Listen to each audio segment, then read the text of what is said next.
আব্বা তাহলে সেরি শেষ করিয়া দুইজনে এক লগে বইয়া বেনসন খাইমু। আব্বা আমি চিন্তা করছি রোজার মাসে উল্টা পাল্টা কিছু করতাম না, ভালো হয়ে চলতাম, রোজা থাকতাম। আমার বয়টা পোলা কয় কি তার রে, হুইনা মনটা ভরে গেল রে।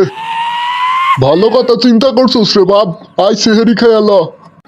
এক কাম সারছে, আব্বা জানলো কেমনে আমি কুদ্দুসের লগে যাই বিড়ি খাইছি। আব্বা আমার ভুল হয়ে গেছে, আজ জীবনে কোনো আমি বিড়ি খাইতাম না, আমি কুদ্দুসের লগে ঘুরতাম না। কি কইলি হারাম জাদা, তুই বিড়িও খাস? হাসা কইতাছ আব্বা, তুমি ওর পেনশন খাবার লেগে টাকা দিবা? আমি তো ভাবছিলাম আমার পাশায় লাথি দিবা। আমি তোর বাসায় লাথি দিব, ওখানে খাড়া। কি তুমিও পেনশন খাইবা? আব্বা তাহলে সেরি শেষ করিয়া দুইজনে এক লগে বইয়া পেনশন খাইমু।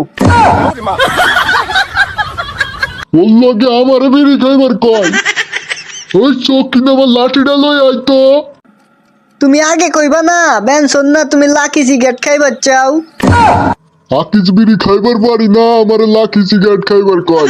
আজকে তুই অনেক খাড়া।